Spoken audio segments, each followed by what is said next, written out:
ৰঙালী সূৰুজে ঐ ভুমুকি মাৰিলে, ঐ প্ৰকৃতি শুৱনি হ'ল। কি নাম দি মাতিম মাতিম তোমাক, তেজ বগোৱা সপোন তুমি কি নাম দিম। अब है सामने इसे सुनो जरा, मर जाऊं या जी लूं जरा। নমস্কাৰ, আশা কৰোঁ সকলোৰে ভাল। আৰু আজি মই আছোঁ প্ৰতিভাৰ সন্ধানত লেঙা কুৰুৱাত, আৰু মোৰ লগত এজন দাদা আছে। তেওঁ নৱপ্ৰজন্মৰ এগৰাকী শিল্পী। আপোনালোকক চিনাকি কৰাই দিয়াৰ আগত ডক্টৰ বেজবৰুৱাৰ কি নাম দি মাতিম গান এটা শুনি লওঁ। নিশ্চয়। নমস্কাৰ, মই শ্ৰী কেশৱ দাস, ঘৰ উত্তৰলেঙাত, গাইছোঁ বাৰু। কি নাম দি মাতিম মাতিম তোমাক, তেজ বগোৱা সপোন তুমি কি নাম দিম।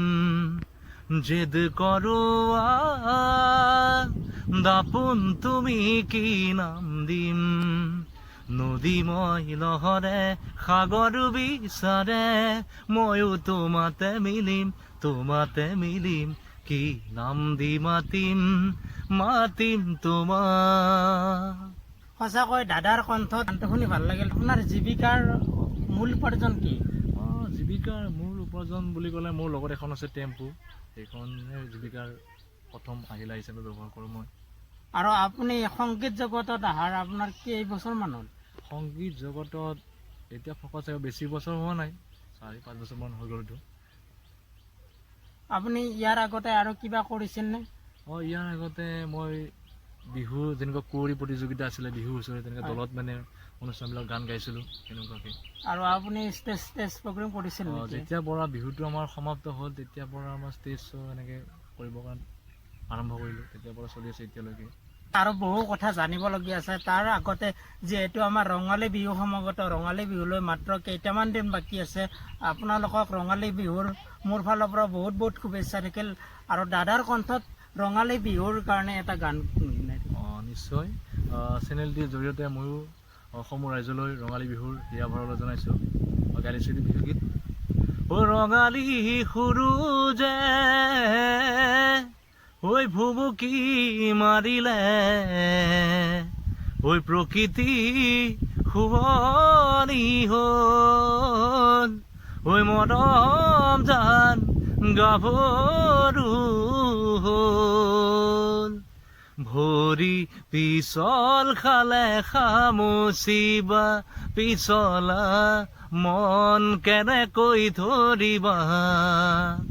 দাপোন ভাঙি গলে পেলাই দিবা, পিছে মন ভাঙিলে বুলি মোৰে মৰমী পেলাই দিব জানো পাৰিবা। পিছে মন ভাঙিলে বুলি মোৰে মৰমী পেলাই দিব জানো পাৰিবা। আপুনি সংগীতৰ শিক্ষা লাভ কৰিছিল নেকি? সংগীতৰ শিক্ষা লাভ তেনেকুৱাকৈ কমপ্লিট মোৰ হোৱা নাই, তেনেকুৱা শিকি থকা গৈছে, এতিয়ালৈকে শিকি আছোঁ বৰ্তমান। আৰু আপোনাৰ ঘৰত কোন কোন আছে? দাদা আছে, মা আছে, বৌ এজনী আছে আৰু ভাইটি এটা আছে। আপুনি যিহেতু কৰ্মৰ দায়িত্বত আছে, আপুনি টেম্পু চলাই উপাৰ্জন কৰে। আপোনাৰ টেম্পু চলোৱা আৰু গানৰ দুইটা বস্তু কেনেকৈ মেইনটেইন কৰি আছে?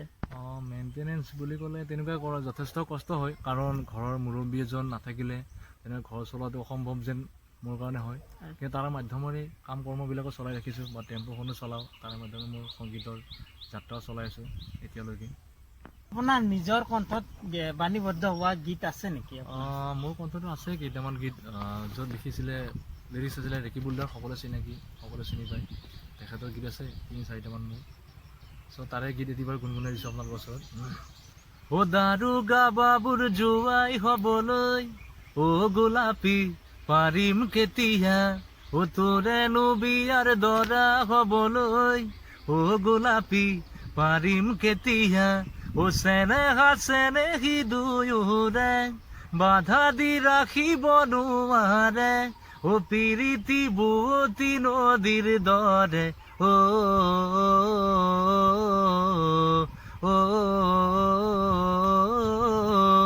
দাৰোগা বাবুৰ জোৱাই হ'বলৈ গোলাপী পাৰিম কেতিয়া। আপোনাৰ ফেভাৰেট ছিংগাৰ কোন?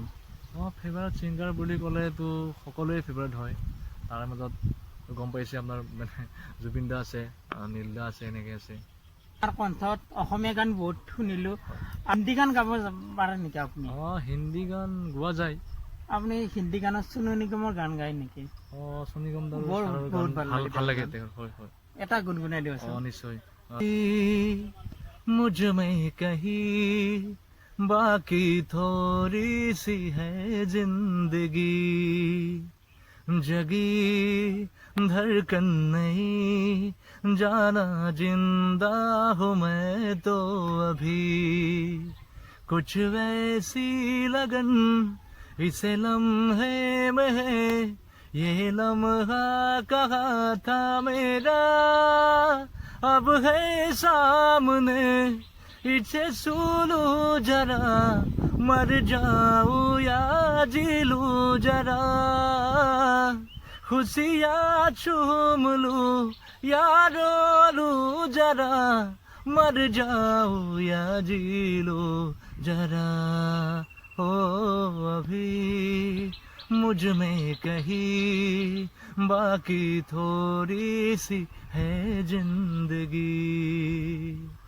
धूप में जलते हुए तन को छाया पेड़ की मिल गई, रोते बच्चे की हंसी जैसे फुसलाने से फिर खिल गई, एक बंधन में आती जैसे अब मुझको बुलाए, बरसों के पुराने जख्मों पे मरहम लगा सा है, कुछ ऐसी लगन इसे लम्हे में है, ये लम्हा कहाँ था मेरा, अब है सामने इसे सुनो जरा, मर जाऊं या जी लूं जरा, खुशियाँ चूम लूं या रो लूं जरा, मर जाऊं या जी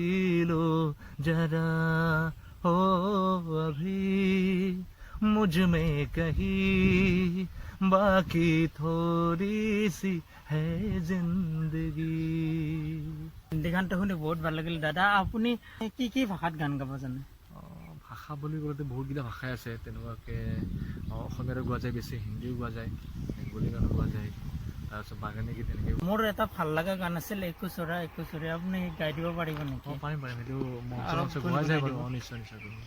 एक छोरी एक छोरा चुपके चुपके से प्यार करेला, दोनों जन के प्रेम कहानी धीरे धीरे से आगे चलेला, नैना से नैना बातें करेला, रात के नींद उड़ेला, एक छोरी एक छोरा चुपके चुपके से प्यार करेला, दोनों जन के प्रेम कहानी धीरे धीरे से आगे चलेला, স্বপরাকের ঘর বানাবো বলিকে ছোড়া মনে মনে ভাবে, চোরির মন কিরকম ছোড়াকে ঠগিকে চুরি মানালিতে পারে, স্বপরাকের ঘর বানাবো বলিকে ছোড়া মনে মনে ভাবে, চোরির মন কিরকম ছোড়াকে ঠগিকে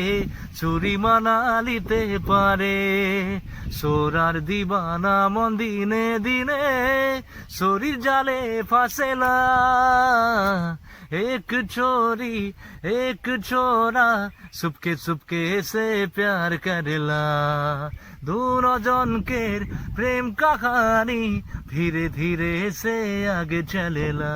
দাদাৰ কণ্ঠত গান শুনি বহুত ভাল লাগিল, আৰু দাদাৰ এটা সপোন আছে, দাদা এজন ছিংগাৰ হোৱা, আৰু আপোনালোকৰ সহায়ৰ প্ৰয়োজন। আপোনালোকে যিখিনি পাৰে এই ভিডিঅ'টো শ্বেয়াৰ কৰিব, লাইক কৰিব, কমেণ্ট কৰিব। আপোনালোকৰ এটা এটা কমেণ্টে দাদাক সাহস দিব পাৰে। এই চেনেলৰ জৰিয়তে অসমবাসী কি ক'ব? এই চেনেলটিৰ জৰিয়তে অসমবাসীলৈ আগন্তুক ৰঙালী বিহুৰ শুভেচ্ছা জ্ঞাপন কৰিছোঁ, আৰু লগতে মোৰ সংগীতৰ এই যাত্ৰা আগুৱাই নিয়াত আশীৰ্বাদ কৰিব আৰু সহযোগিতা কৰিব, তাৰে কামনা কৰিছোঁ। ধন্যবাদ। সংগীতৰ যাত্ৰা অবিৰত থাকক সেই কামনা কৰিলোঁ আৰু আজিৰ এই ভিডিঅ'টো ইয়াতে শেষ কৰিলোঁ। আকৌ এটা নতুন ভিডিঅ' লৈ আপোনালোকৰ মাজলৈ আহিম। জয় অসম। জয়